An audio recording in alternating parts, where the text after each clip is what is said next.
Salut à tous, c'est KLH et aujourd'hui on se retrouve pour un nouvel épisode de Minecraft TCMA, donc TCMA pour tutoriel pour la création d'une map aventure.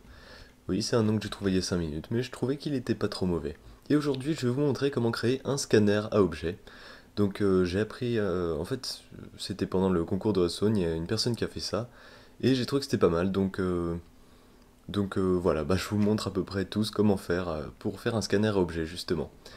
Alors, tout simplement, ça marche comme ceci. Vous voyez, si cette lampe de redstone est allumée, ça veut dire que notre objet est accepté.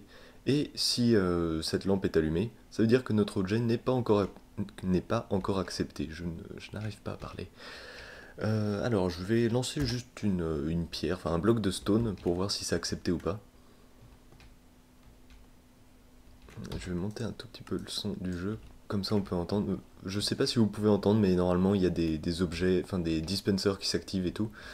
Et donc vous voyez que ça fait à peu près 10 secondes que j'ai envoyé mon truc et ça ne marche toujours pas. Donc on va resetter le circuit. Oui, j'ai préféré faire un bouton en fait pour le reset, c'était beaucoup plus pratique que d'intégrer un reset à l'intérieur du circuit. Parce que c'est plus clair, c'est plus facile à expliquer. Hop, et maintenant on va lancer une pépite d'or. Voilà.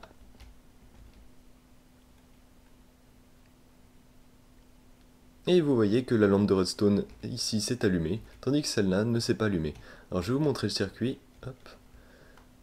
Voilà, donc c'est un circuit plutôt simple, qui prend pas énormément de place. Vous pouvez enterrer tout ça, hein. Si vous créez une map aventure, vous enterrez ça sous, je sais pas, une couche d'obsidienne ou un truc comme ça, et voilà, personne ne pourra tricher.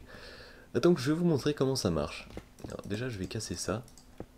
Je vais pas le reproduire en live en fait, hein. Je vais juste vous montrer comment ça fonctionne. Alors tout simplement quand un utilisateur envoie un objet, voilà ce qui se passe. L'objet va appuyer sur cette plaque de pression. Alors quand il appuie sur cette plaque de pression, il y a du courant qui est envoyé le long de ce fil de redstone, donc le long du fil bleu, et donc ça va activer ce dispenser qui comporte plusieurs stacks de pépites à l'intérieur. Alors le dispenser va cracher une pépite jusqu'ici, hop, et ensuite donc l'objet qui sera passé à travers cette plaque de pression tombera et sera emporté, enfin donc comment je vais vous montrer, ce sera plus parlant. Donc voilà mon objet, hop, il tombe et ensuite il est justement arrêté par les autres pépites d'or, justement. Parce que vous savez très bien que dans Minecraft, hop, quand on lance plusieurs objets à un même endroit, ils vont se stacker et se regrouper dans un seul objet apparent. Vous voyez, là en fait on voit juste deux pépites, mais si je les ramasse, hop, ouais, il y en avait que deux. Mais regardez, voilà. Là on voit que deux pépites, mais si je les ramasse, il y en avait six. Donc voilà, ça marche comme ça en fait. Et ah oui, bah, si je lance un autre objet, si par exemple je lance un bloc de stone, hop, ça va appuyer sur la plaque. La pierre en fait, enfin le bloc de stone va passer à travers les autres pépites, donc ne va pas être stacké avec elle, va continuer son chemin et va activer cette plaque de pression, qui elle activera une RS Norlatch, donc que j'ai fait ici, et ce qui empêchera l'ouverture d'une porte reine. Mais ça je vais l'expliquer plus tard. Euh, Non d'ailleurs non, je vais l'expliquer maintenant, qu'est-ce que je raconte. Alors, vous voyez que quand un objet active cette plaque de pression, attendez, déjà je vais resetter le circuit. Voilà. Donc, quand un objet active cette plaque de pression, déjà il tombe à travers et enfin, il ne reste pas sur la plaque de pression, il tombe en dessous et il disparaît en gros. Enfin, il disparaîtra au bout de 5 minutes, mais en gros, il tombe en dessous et il n'aura plus aucun effet. Donc, qu'est-ce qui se passe? Il y a du courant qui sera envoyé ici. Cette torche redstone va s'éteindre, donc ce repeater ne va plus verrouiller ce repeater là, et le courant passera le long de ce fil. Je vais vous montrer ça tout de suite. Et, ok, voilà. Et donc vous voyez que là ce fil, enfin cet endroit là en gros s'est allumé, cette torche là s'est éteinte, et donc la porte end ici sera, enfin cette torche de redstone sera toujours allumée. Donc ce qui empêchera cette torche de redstone de s'allumer. Parce que regardez, même si cette torche de redstone en gros, hop, et même si celle-là s'éteint, vous voyez, on ne pourra plus allumer celle-là. Parce que pour que cette torche-là s'allume, il faut que les deux torches au-dessus soient éteintes. Oui, voilà. Là, je reforme le circuit. Hop, repeater au 4e cran. Donc vous voyez que quand quelque chose appuie en fait sur cette plaque de pression, ça va empêcher cette porte N de s'activer. Et oui, donc je vais revenir aussi à la partie de circuit bleu. Donc vous voyez que dans le circuit bleu déjà il y a cette plaque de pression donc, qui va être activée, qui va activer ce dispenser, mais d'un autre côté qui va activer cette ligne de repeater. Donc il y a 11 repeaters au 4e cran, retenez-le bien. Et donc ensuite, au bout d'un moment, hop, je vais lancer une pépite d'or, voilà. Voilà, donc on va le suivre. Hop, vous voyez que les repeaters s'activent tour à tour.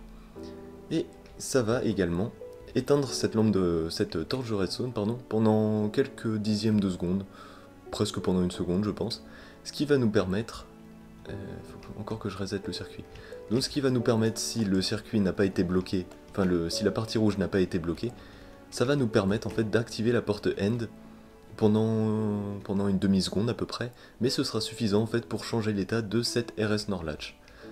Je vais de nouveau vous le montrer, ce sera de nouveau plus parlant. Hop, allez, la pépite d'or active la plaque, tac. Et voilà. Donc vous voyez que la porte N s'est activée et désactivée pendant un très court laps de temps, mais ce qui a néanmoins permis à cette partie du circuit de rester allumée, et en fait grâce au verrouillage des repeaters, ça nous permet de garder ce repeater en position allumée. Donc vous voyez que tout ça, ça allume le circuit, hop, et voilà, donc ça va nous permettre en gros d'allumer cette lampe de redstone. Oh, j'aurais peut-être pas dû faire ça.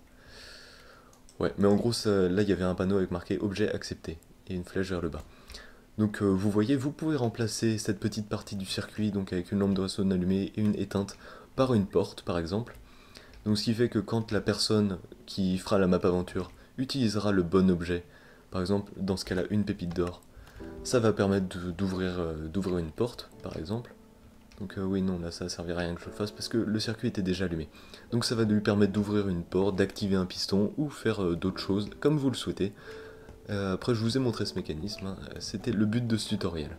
Donc voilà, c'est la fin de cette vidéo et donc la fin de ce tutoriel. J'espère que ça vous a plu et que ça vous sera utile pour vos futures maps aventures ou même vos serveurs, etc. Si vous avez des questions, vous pouvez me les poser dans les commentaires juste en dessous de la vidéo. Si vous avez des suggestions ou des tutoriaux que vous voudriez que je fasse, vous pouvez également me les suggérer, me les dire dans les commentaires en dessous de la vidéo. Et ouais, si vous avez aimé, vous pouvez également laisser un pouce vert et vous abonner à la chaîne, ça me ferait extrêmement plaisir. Et je vais vous montrer vite fait le système de reset. Alors, vous voyez, quand on appuie sur ce bouton, hop, ça envoie une impulsion en fait dans le circuit. Et ça va activer ce bloc là, hop, ce bloc là qui comporte une torche redstone. Donc ça va, en gros cette torche là va s'éteindre. Donc ce bloc là va ne plus être alimenté. Donc cette torche là va s'allumer. Et ce bloc là va être alimenté, ce qui éteindra cette torche. Voilà, et je vais vous mettre un lien vers une vidéo où j'explique ça plus en détail. Ouais, ça va s'afficher tout de suite sur votre écran. Donc voilà, j'espère que ça vous a plu, c'était Kailash.